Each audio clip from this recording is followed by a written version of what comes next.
বাড়ির সামনের ছোট্ট দোকানের উপার্জনেই চলত দুর্ঘটনায় পা হারানো আজাহার হোসেনের সংসার।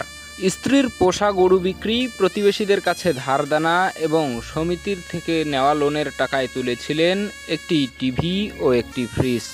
ছোট দোকান হলেও 4 লাখের উপর বিনিয়োগ ছিল প্রতিবন্ধী আজাহার হোসেনের সেই দোকানে। গত 1.5 বছরে সমিতির লোন এবং প্রতিবেশীদের ধার দেনা শোধ করে স্বপ্ন দেখছিলেন একটি সুন্দর জীবনের। গত 10 জুন শেষ রাতে বৈদ্যুতিক শর্ট সার্কিট থেকে সূত্রপাত হয় ভয়াবহ আগুনের। সেই আগুনে পুড়ে গেছে আজাহার হোসেনের সাজানো স্বপ্ন এবং গত কয়েক বছরের হাড়ভাঙা পরিশ্রমে গড়ে তোলা ছোট্ট দোকান।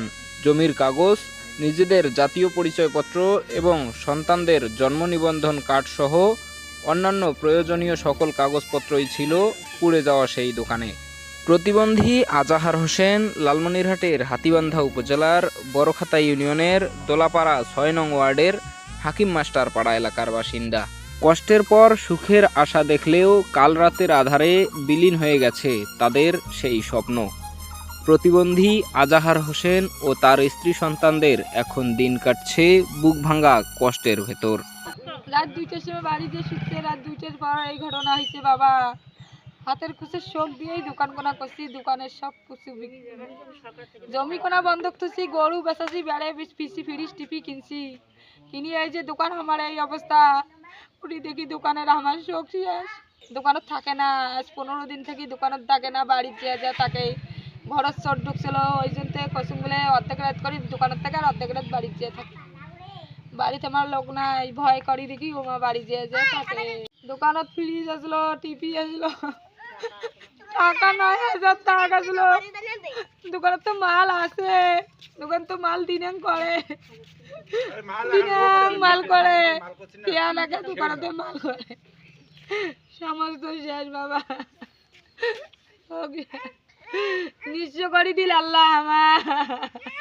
ওই দোকান দিয়ে আমার ভালোই নয়, লোন টোন শোক শেষ করছি, শোধ করছি, এইবার আমার ভালোই নয়, আস্তে আস্তে ভালোই নয়। আল্লাহ আমাকে ঘরের ভিখারি বানাল রে। টিভি, ফ্রিজ, দোকানের মালামাল, নগদ অর্থসহ প্রায় 4.5 লাখ টাকার মালামাল পুড়ে গেছে। শেষ রাতের দিকে ভয়াবহ এই আগুনের সূত্রপাতের আগ মুহূর্তে থেমে যায় বৃষ্টি। খবর পেয়ে বৃষ্টির মধ্যেই ছুটে আসে হাতীবান্ধা ফায়ার সার্ভিসের একটি টিম, কিন্তু তথ্যদাতা সঠিক লোকেশন না দেওয়াতে ঘটনাস্থলে পৌঁছানোর আগেই পুড়ে ভস্মীভূত হয় দোকানের সকল মালামাল। টিভি, ফ্রিজ, মাল মাল মনে করেন যে যাবতীয় আছে সব কিছুর মধ্যে 4.5 লাখ টাকা। আমার দোকানে আছে 9,000 টাকা। আমি ক্যাশ কাল ঠিয়ে দিছি। এখন আল্লাহ ছাড়া কেউ করে না। এখন সব কিছু অপই ঠিয়ে গেছে। এখন কারেন্ট লাগলেও করার পাই না, মানুষ লাগিয়ে দিলেও করার পাই না। যদি সরকারি উপাদান বা কোনো এলাকার মহৎ ব্যক্তি যদি মনে করেন যে সহযোগিতা করে, তাহলে আবার দোকান করে খাবার পাবো। ক্ষতিগ্রস্ত প্রতিবন্ধী আজাহার হোসেনের পাশে দাঁড়াতে স্থানীয় প্রশাসন ও বিত্তবানদের এগিয়ে আসার আহ্বান স্থানীয়দের।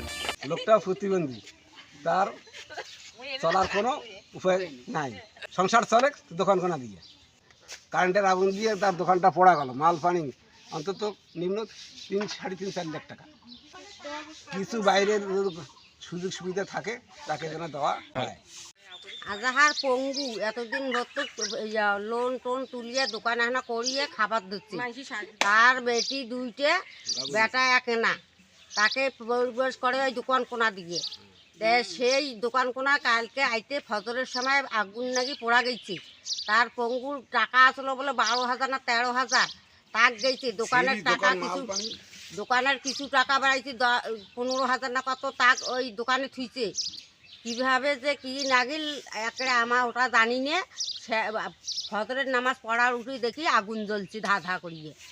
দেশে বেদাসে টাড়ি বাড়ি সবাই পঙ্গুর উপর সাহায্য চাই।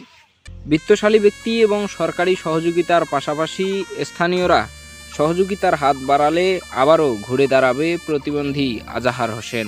দোকান পুনর্নির্মাণের মাধ্যমে তার কর্মসংস্থান শুরু হলে পরিবারের সদস্যদের মুখে জুটবে দুমুঠো ভাত।